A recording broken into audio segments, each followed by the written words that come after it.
नमस्कार, अपना बिहार में आपका स्वागत। मैं राहुल ओझा आपके साथ। पटना से बड़ी खबर, जहां सड़क पर पप्पू यादव के समर्थक उतरे हुए हैं। बीपीएससी के मुद्दे पर बिहार बंद का आह्वान किया गया है, बिहार बंद किया गया है। सड़क पर छात्र युवा शक्ति के सदस्य मौजूद हैं। अशोक राजपथ को जाम करने की खबर है। प्रदर्शन के दौरान सड़क पर आगजनी भी की गई है। तो देखिए, बीपीएससी मसले को लेकर के तस्वीर सामने आई है, जहां पप्पू यादव के समर्थक आज पटना की सड़कों पर है। अशोक राजपथ की यहां बात करें तो सड़क का जाम रखा गया है, आगजनी यहां पर की गई है। राहगीरों को भी परेशानी हो रही है। जो 17वीं बीपीएससी है उसके री एग्जाम की मांग लगातार पप्पू यादव उठा रहे हैं। तो चाहे गर्दनीबाग धरना स्थल की बात करें, वहां भी पप्पू यादव गए थे और लगातार जो इनका आंदोलन है वो चल रहा है। तो बीपीएससी मसले को लेकर के लगातार पप्पू यादव का ये मानना है कि इस एग्जाम को फिर से लिया जाए। तो ये तस्वीर आज सामने आई है पटना की सड़कों से, जहां पर देखिए कैसे आगजनी की गई है।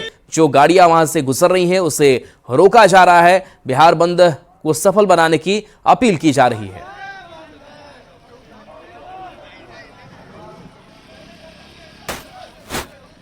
बीपीएससी के मुद्दे पर पूर्णिया सांसद पप्पू यादव ने आज बिहार बंद का ऐलान किया है। थोड़ी तस्वीर देख लीजिए।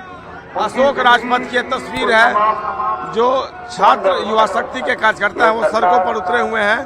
पुलिस की गाड़ी भी यहाँ पहुँच गई है। अशोक राजपथ की ये तस्वीर है, जहाँ पर जो छात्र युवा शक्ति के कार्यकर्ता है पुलिस की गाड़ी पर वो चढ़ गए हैं।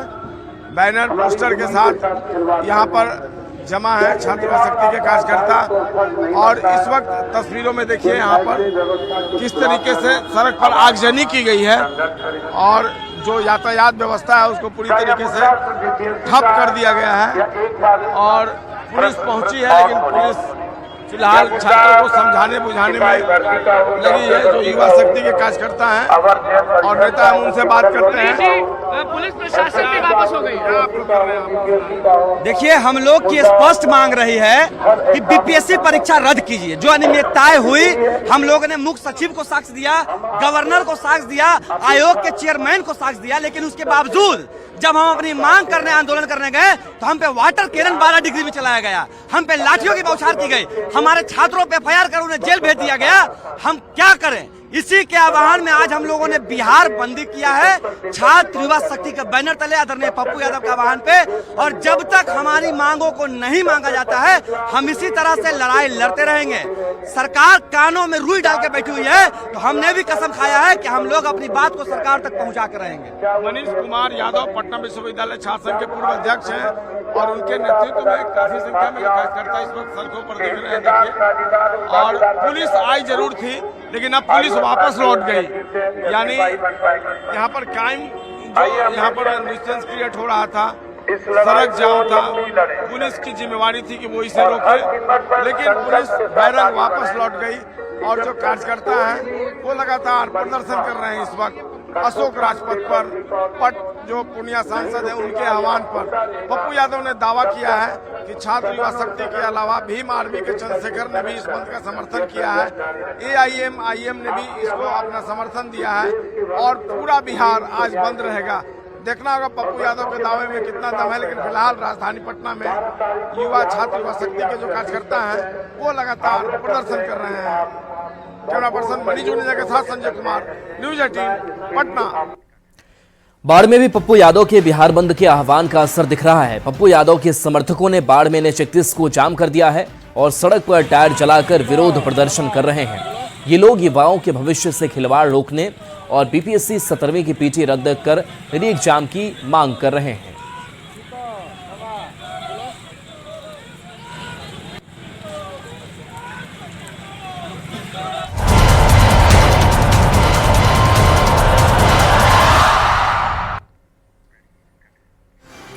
इन दिनों सोशल मीडिया पर सियासत का अजब ट्रेंड चल रहा है।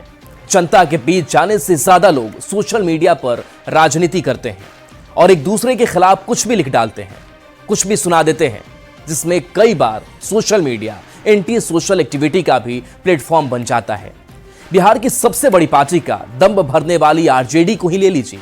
पार्टी ने एक ऐसा पोस्ट कर दिया है जिससे पटना से दिल्ली तक भूचाल मचना तय माना जा रहा है।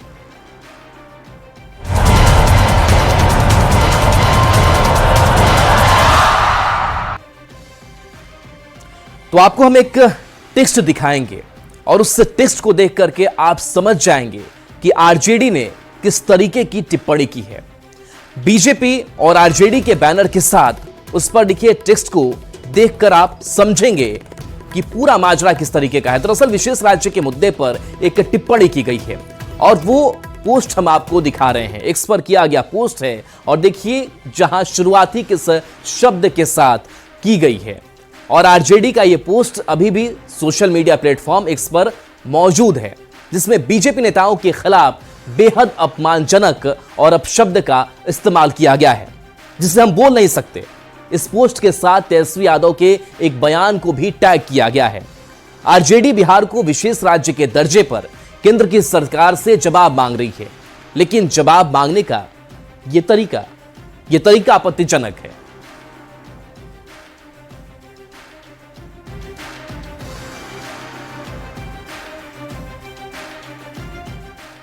और अब आपको तेजस्वी यादव का वो बयान सुनाते हैं, जिस बयान के साथ आरजेडी के सोशल मीडिया प्लेटफॉर्म एक्स के हैंडल से बीजेपी नेताओं के खिलाफ अपशब्द लिखा गया है। हालांकि तेजस्वी यादव ने अपने बयान में ऐसा कुछ नहीं लिखा है। बिहार यूपी के लोगों पर अरविंद केजरीवाल के फर्जी वोटर वाले बयान पर तेजस्वी यादव बचाव कर रहे थे और इसी में उन्होंने कहा था कि बिहार की अगर इतनी चिंता है तो बिहार को स्पेशल स्टेटस क्यों नहीं दे देते। एडिशन वोट जोड़ने और हटाने की बात पे उन्होंने बात रखी है। कोई बिहार के लोगों को गाली नहीं दी है, पहली बात। ये बात का बतंगर बनाने वाले लोग बनाते हैं। जो बिहार की बात कर रहे हैं, बताओ ना बिहार को विशेष राज्य का दर्जा कब दोगे? बड़ी चिंता आपको बिहार की। तो बाहर आए तो कितना फंड मिला आपको? अब आरजेडी के पोस्ट पर सियासी घमासान शुरू हो गया है। बीजेपी ने आरजेडी की भाषा पर कड़ी आपत्ति जताई है और लालू प्रसाद के साथ ही तेजस्वी यादव को भी निशाने पर लिया है। जेडीयू ने भी सीधे तेजस्वी यादव पर पलटवार किया है, जबकि आरजेडी कांग्रेस सब सफाई देने में जुटा है। प्रतिपक्ष श्री तेजस्वी यादव जी, मैं जानता था कि राजद का मतलब राजसी प्रवृत्ति, जलादी संस्कृति और दलित विरोधी है, लेकिन हम नहीं जानते थे कि भाषाई लंपटीकरण का भी आप नौजवान चेहरा बनेंगे। आज जो राजद के ट्विटर हैंडल पर जिस तरह का शब्द का प्रयोग हुआ है, यह बहुत बड़ा दुर्भाग्य है। और आप जो है अपने पिता के संस्कारों पर चल रहे हैं। राजनीति के वो जोकर बने थे, आप मिमिक्री करने वाले बन चुके हैं। राजनीति में तेजस्वी यादव जी का दोहरा चरित्र एक बार फिर सामने आ चुका है। एक तरफ अरविंद केजरीवाल जी ने उत्तर प्रदेश और बिहार के लोगों का ऐसा अपमान किया, फर्जी वोटर तक बता दिया। दूसरी तरफ बिहारी होने के नाते बिहारी अस्मिता पर जब चोट हुई तो तेजस्वी यादव जी को प्रतिकार करना चाहिए था, लेकिन ये तो सफाई देने में। भाजपा के राष्ट्रीय अध्यक्ष जेपी नड्डा जी जो बिहार में पढ़े हैं, उनके पिताजी बिहार में नौकरी किए हैं, बिहार के अन्न खाए हैं और बिहारियों की तुलना बांग्लादेशी और रोहिंग्या से करते हैं और नीतीश कुमार जी चुप रहते हैं। इसलिए मैंने कहा कि केजरीवाल जी और जेपी नड्डा जी बिहारियों को अपमानित करते हैं और नीतीश कुमार का समर्थन करते हैं। देखिए, ये जो दोहरा चरित्र है भाजपाई का, एक और आप बिहार की चिंता कर रहे हैं, दूसरी ओर आप बिहार को विशेष राज्य का पैकेज क्यों नहीं दिला रहे? बाढ़ राहत में क्या मिला बिहार को? क्यों नहीं विशेष पैकेज अभी तक मिला? डबल इंजन की सरकार है। तो ये जो नकली दिखावे का बिहारी और बिहारियों की चिंता कर रहे हैं, इसी को लेकर के कहा गया है। इधर केंद्रीय मंत्री गिरिराज सिंह ने भी आरजेडी पर पलटवार किया है। न ये समाजवादी हैं, न कभी गरीबी देखा है, गरीबी पर मजाक करने वाले लोग हैं। ये वही हैं दूसरों को गाली देने वाले। इंडिया ब्लॉक के लोग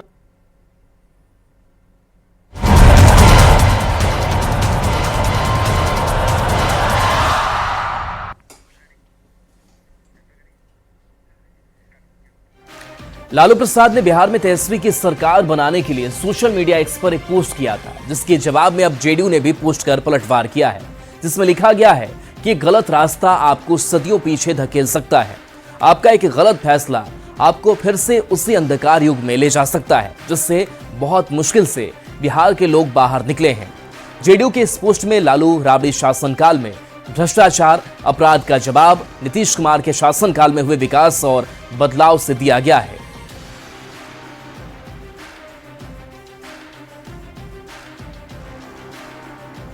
आपको बता दें कि इससे पहले लालू प्रसाद ने तेजस्वी यादव के लिए सोशल मीडिया पर पोस्ट किया था, जिसमें उन्होंने लिखा था कि सही का चुनाव करें, अब की बार बदलाव करें। लालू प्रसाद ने अंत में लिखा था कि राइट टर्न लेगा बिहार, इस बार तेजस्वी सरकार।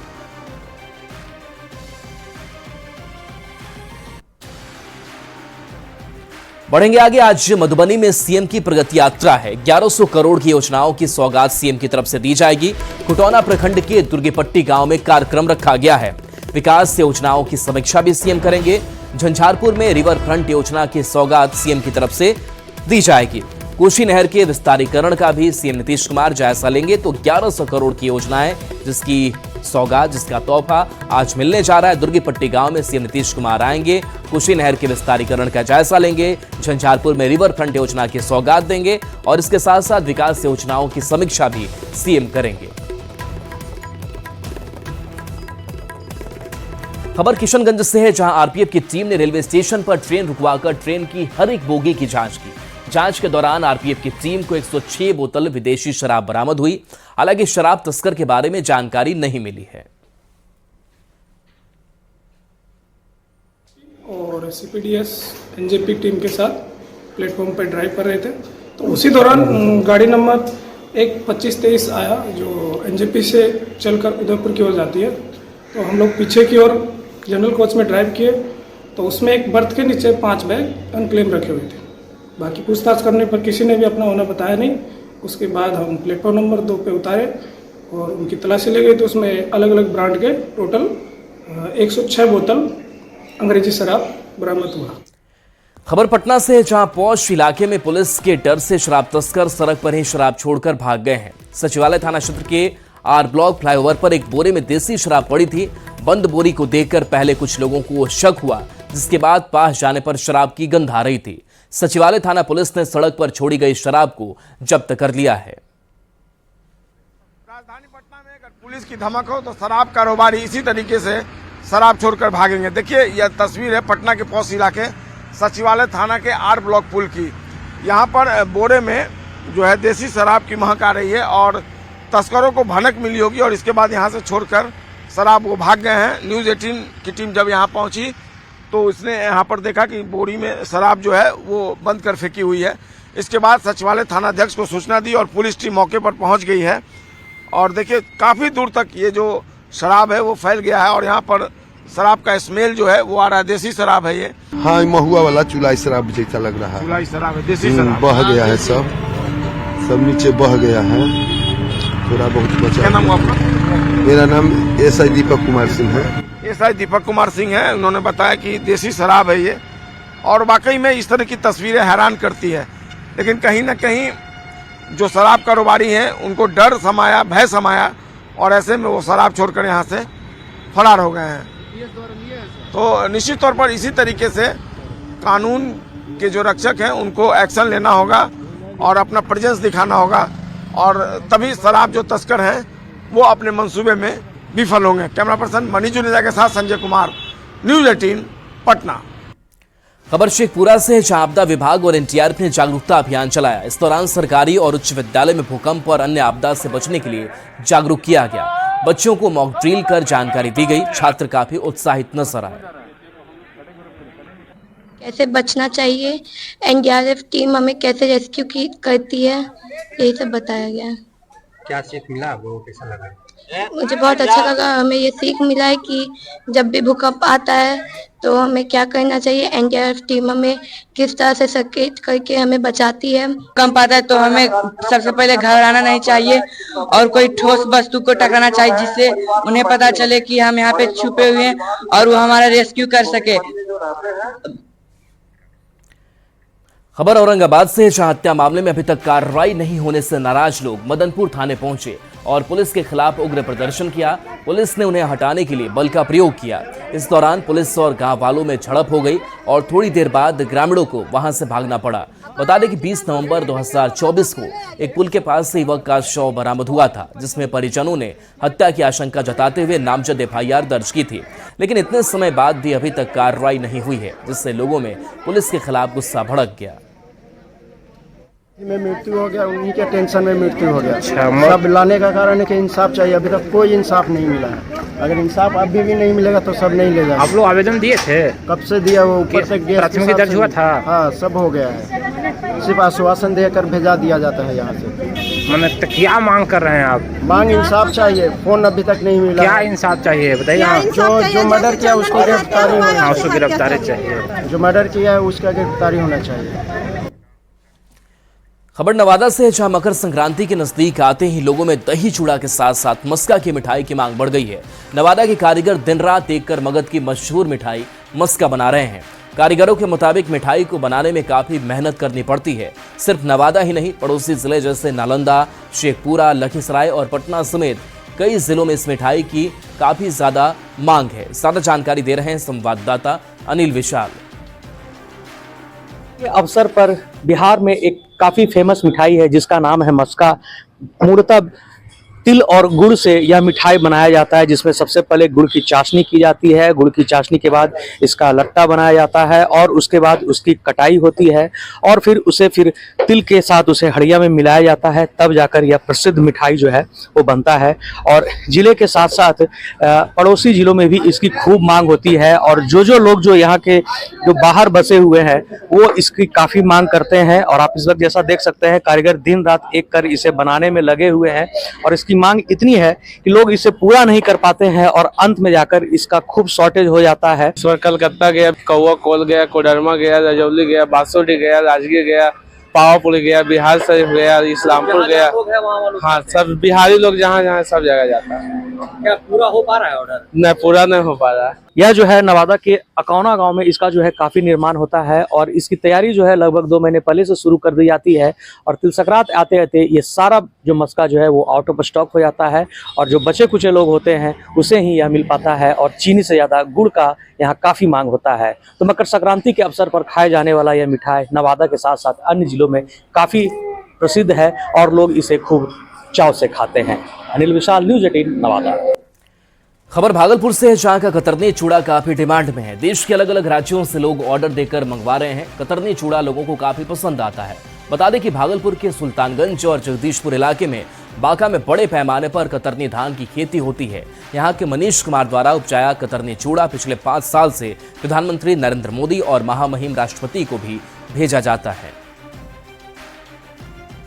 पेरीफेरी में ही उगने वाले उत्पाद है। इसकी पहचान है कतरनी की, ये काफ़ी सॉफ्ट होता है और इसमें नेचुरल एरोमा, जो खुशबू होती है नेचुरल होती है। अभी तक रांची, दिल्ली, मुंबई और बेंगलुरु गया है। कुछ जिला प्रशासन भी गया है। तो अभी तक 12.5 क्विंटल आज तक हम यहाँ से भेज चुके हैं। देखिए, डिमांड तो बहुत सारा आ रहा है और हम लोग कतरनी का चूड़ा यहाँ देखिए कि ये मिल है जहाँ के हम प्रोसेसिंग करवाते हैं चूड़े का। घर से दूर है थोड़ा, लेकिन प्रोसेसिंग हमारा यहीं पे होता है और बढ़िया प्रोसेसिंग होता है, इसलिए हम लोग यहाँ पे आते हैं चूड़ा बनाने। धान जो है ना सर, इसमें कोई भी रासायनिक खाद नहीं दिया जाता है और ये जैविक तरह से जो है इसका उत्पाद होता है और इसकी उपज कम होती है। ये जो सोचिएगा कि अन्य धानों की तरह इसकी उपज ज़्यादा होगी, ऐसा नहीं होगा। इस चूड़ा में एक अलग तरह का अरोमा आता है, इसको मुंह में डालते ही गल जाएगा। इसकी खुशबू मिट्टी से ही आती है और हर एक जगह ये नहीं खुशबू आ सकती है। ये सिर्फ भागलपुर प्रखंड में जो ये जितने एकड़ में ये हो रहा है सर, उसी में ये इसकी खुशबू आएगी। खबर बेगूसराय से है, जहां से समलैंगिक विवाह की एक खबर सामने आई है। खुदावंतपुर थाना क्षेत्र की प्रज्ञा और चेरिया बरियारपुर थाना क्षेत्र की लक्ष्मी ने एक दूसरे से शादी कर ली। दोनों लड़कियों की शादी करने के बाद दोनों के परिवार में कोहराम मचा है। दोनों लड़कियां अब एक साथ रहने की जिद कर रही हैं और ऐसा नहीं होने पर जान देने की बात कह रही हैं। दोनों ने नई दिल्ली के उत्तम नगर में एक मंदिर में शादी की है। दोनों लड़कियां 10 दिसंबर को अपने घर से भागी थी और भागकर नई दिल्ली आ गई और उसके बाद शनिवार को दोनों ने शादी कर ली। हम अपने फैमिली के यहाँ गए थे, ठीक ना। ये क्लास करते थे, क्लास लेते थे, बच्चे लोग को पढ़ाते थे। तो तब इनसे कांटेक्ट हुआ तो धीरे धीरे बात होते गया। तो मेरे घर में फैमिली सब जानते थे, बात कर रहे थे। हमको मना किए कि बात नहीं करूँ। तो हम बात किए बिना, इनके बिना हम नहीं रहते थे। ये बात किए बिना हमसे ये नहीं रहते थे। ऐसा ही हुआ तो मम्मी धमकी उमकी दी कि इनको भी मरवा देंगे, और हमारे बारे में बोले कि ये तो मरवा देंगे फैमिली लोग सब। तब हम इनको फ़ोन किए, बोले कि ऐसा ऐसा बात है तो आप आइए, हम कुछ ज़रूरी बात करनी है। तो ये आए तो उसके बाद हम चल आए इनके साथ। तो लक्ष्मी आई थी, उसके बाद दोस्ती हुआ, तो उसके बाद इसका फैमिली बातचीत करने से मना किया गया था। उसके बाद मना किया तो फिर हम दोनों मतलब एक दूसरे से बात किए बिना नहीं रह पाते थे। इसका तबीयत खराब हो गया, मेरा भी तबीयत खराब हो गया था। उसके बाद इसका फैमिली जो भी इसके साथ किया वो ये बताएगी, हम नहीं बताएंगे। उसके बाद फिर ये हमको बुलाई, बोली कि हमको ले चलिए नहीं तो हम मर जाएंगे। बोले ठीक है। अच्छा,